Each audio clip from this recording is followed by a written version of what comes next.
इस कार्यक्रम के पुण्यार्चक हैं जयोदय अतिशय क्षेत्र ईश्वरवाड़ा, जिला सागर, मध्य प्रदेश। धर्मधरा मध्य प्रदेश के सागर जिला में स्थित श्री जयोदय तीर्थ ईश्वरवाड़ा, जहां लगभग 900 वर्ष प्राचीन अतिशयकारी प्रतिमाएं विराजमान हैं। यही वह पावन धरा है जहां परम पूज्य संत शिरोमणि आचार्य श्री 108 विद्यासागर जी महाराज के परम प्रभावक शिष्य निर्यापक श्रमण मुनि पुंगव श्री 108 सुधासागर जी महाराज का जन्म हुआ है। जयोदय तीर्थ पर विराजमान भगवान की खड़गासन प्रतिमाओं का प्रतिदिन अभिषेक एवं शांति धारा होता है। इसी के साथ ब्रह्मचारी गौतम भैया के मार्गदर्शन में यहाँ असीम कालीन भक्तामर विधान भी किया जा रहा है। यहाँ आने वाले भक्त प्रतिमाओं के दर्शन करने से सुख, शांति एवं समृद्धि को प्राप्त करते हैं। ओम ह्रीं श्लीं क्लीं ऐं मरं बम मम हम सम तम पम बम मम मम मम हम हम श्रीं द्रीं द्रावे द्रावे नवरते भगवती श्रीमते। ओम ह्रीं क्रों मम पापं खिंडे खिंडे जहि जहि दहे दहे पच पच पाचे पाचे।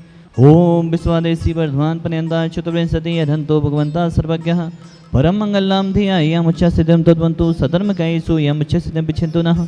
ओम नवरती भगवती श्रीमती श्रीमद साधना जी कुंथना जी रना जी तीर्थंकराय श्रीमद रत्नात्रय रूपाय दिव्य तेज मोते प्रभा मंडल मंडताय द्वादश गण सहिताय अनंत चतुष्ट सहिताय समूषण केवल ज्ञान लक्ष्मी शोभिताय अष्टादश दोष रहताय चतुर्ताड़ी गुण सेवताय परमेश पवित्राय सम्यज्ञानाय स्वम्भवे सिद्धाय बुद्धाय परमात्मने परम सुखाय त्रिलोक महिताय अनंत संसार चक्र वर्धनाय अनंत ज्ञान दर्शन विश्वास्पदाय त्रिलोक वसंकराय सत्य ज्ञानाय सत्य में बड़े भरत फड़ा मंडल मंडताय ऋषि हरिका श्रावक साविका प्रमुख चतुर्विद संग उपसर्ग विनाशनाय घाति करम चयन कराय अजराय अभय अस्माकम शांति धरा कथा परिवार श्रीमान पदम कुमार जी, जसवंत जी, अशोक जी, राठा केंगड़ी राजस्थान सा परिवार मंगल भवतो। अनुदेश जी जन्म दिवस श्री सोबी जी जैन समस्त रामगंज मंडी वाला परिवार सा परिवार मंगल भवतो। राकेश जी जैन इंदौर सा परिवार मंगल भवतो। सौम्या जी जैन संकल्प जी जैन सागर सा परिवार मंगल भवतो। नीरज जी जैन आन्या जी जैन सागर सा परिवार मंगल भवतो। आगम जी जैन हर्ष जी जैन भोपाल सा परिवार मंगल भवतो। समस्त शांति धरा जो देख रहे हैं, सुन रहे हैं, अनुमोदना कर रहे हैं, समस्त जीवानाम व्याधिम घनंतो व्याधिम घनंतो व्याधिम घनंतो। संपूजिकानां प्रतिपालिकानां मृतेन्द्र सामान्तपोधनानां देशष्टिराष्ट्रस्फुरस्थिराज्ञ करोतु शांतिं भगवज्जिनेन्द्र। जब पूज्य गुरुदेव सुधासागर महाराज जी के मन से घोषणा हुई कि पूज्य जगत पूज्य निर्यापक श्रमण गुरुदेव सुधासागर जी महाराज प्रथम बार मौली बंधन की क्रिया करेंगे, मौली बंधन संस्कार करेंगे, पूरे देश में उत्साह की लहर दौड़ गई। जो बच्चे छोटे छोटे बाल कराने के लिए भी रोते थे या करवाते नहीं थे, उन्होंने छुरा के द्वारा, छुरी क्रिया के द्वारा पूरा मुंडन कराया और बहुत ही उत्साहित होकर वो सोच रहे थे कब 17 नवंबर आए और पूज्य गुरुदेव के कर कमलों के द्वारा उनका भी मौली बंधन संस्कार हो। पूज्य गुरुदेव इसलिए पहले मौली बंधन की क्रिया नहीं कराई। पूज्य गुरुदेव तो वही करते हैं हमारे आचार्य भगवान आचार्य गुरुदेव ने किया हो। जब आचार्य गुरुदेव विद्यासागर महाराज जी ने मौली बंधन की क्रिया की, उसके बाद ही पूज्य गुरुदेव ने अभी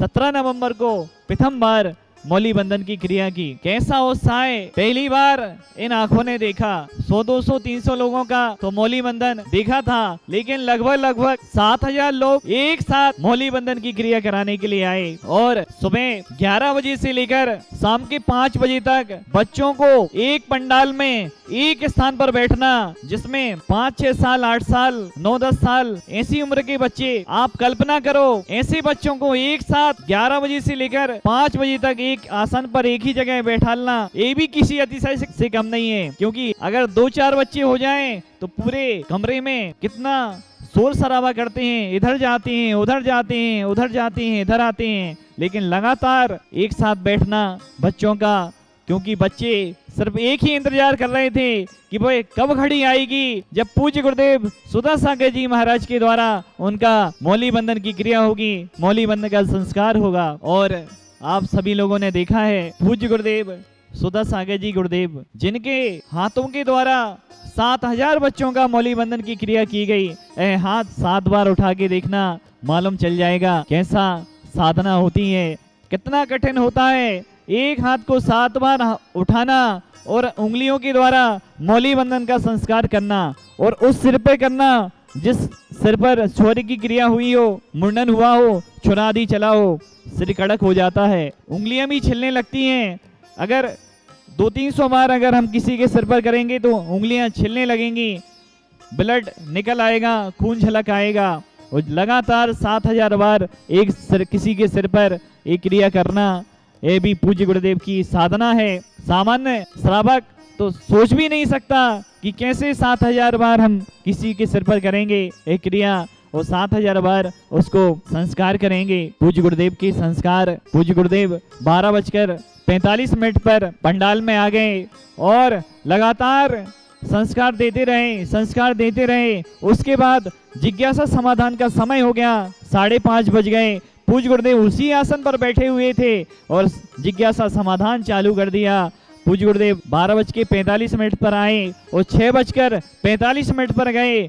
देखो लगातार पूज्य गुरुदेव लगातार 6 घंटे तक एक ही आसन पर बैठे रहे और पूज्य गुरुदेव के जो संस्कार कराने आए थे ऐसे बच्चे भी लगातार बैठे रहे और इंतजार करते रहे।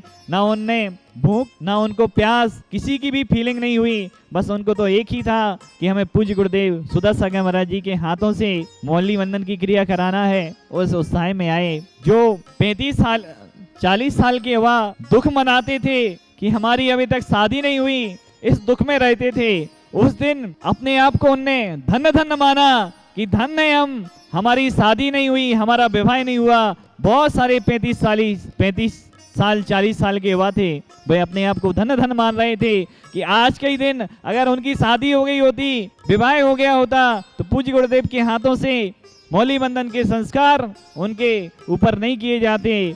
वे अपने आप को धन्य मान रहे थे। जो पहले दुखी होते थे उस दिन अपने आप को कह रहे थे धन्य है, अच्छा हुआ हमारी शादी विवाह हो जाता तो पूज्य गुरुदेव के हाथों से मौली बंधन की क्रिया नहीं होती। और जिन भी युवाओं की शादी विवाह हो चुके हैं वो भी पछता रहे थे कि काश पूज्य गुरुदेव ने ये संस्कार पहले से देना चालू किया होता तो उनके सिर पर भी ये संस्कार पूज्य गुरुदेव के हाथों के द्वारा, करकमलों के द्वारा कर दिया गया होता। पूज्य गुरुदेव के सानिध्य में ऐतिहासिक प्रोग्राम सानंद संपन्न हुआ और विश्व के इतिहास में हमेशा के लिए दर्ज हो गया। हमेशा के लिए पूज्य गुरुदेव ने इस दिन के लिए संस्कार दिवस का नाम दिया है। जिस दिन पूज्य आचार्य गुरुदेव विद्यासागर जी महाराज को आचार्य पदारोहण आचार्य ज्ञान सागर जी महाराज जी के द्वारा किया गया, आचार्य पद का संस्कार किया गया, पूज्य गुरुदेव ने उस दिन के लिए संस्कार दिवस नाम दिया। अब है पूज्य आचार्य गुरुदेव विद्यासागर जी महाराज का आचार्य पदारोहण का दिन संस्कार दिवस के नाम से पूरे हमेशा के लिए जीवंत रहेगा, जाना जाएगा। जब पूज्य सुधा सागर जी गुरुदेव सागर आए तभी कुछ दिन बाद आचार्य श्री का दीक्षा दिवस था। उस दिन भी पूज्य सुधा सागर जी गुरुदेव ने आचार्य श्री के दीक्षा दिवस को विश्व इतिहास में, सागर के इतिहास में ऐसा पूज्य गुरुदेव के सानिध्य में मनाया गया।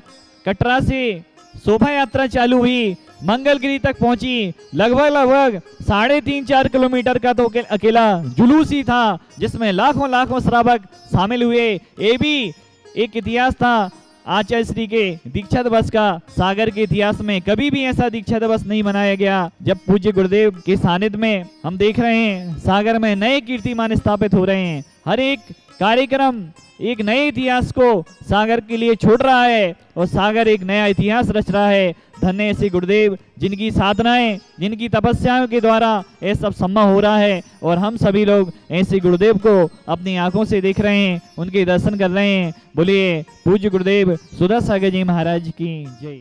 इस कार्यक्रम के पुण्यार्चक थे जयोदय अतिशय क्षेत्र ईश्वरवाड़ा, जिला सागर, मध्य प्रदेश।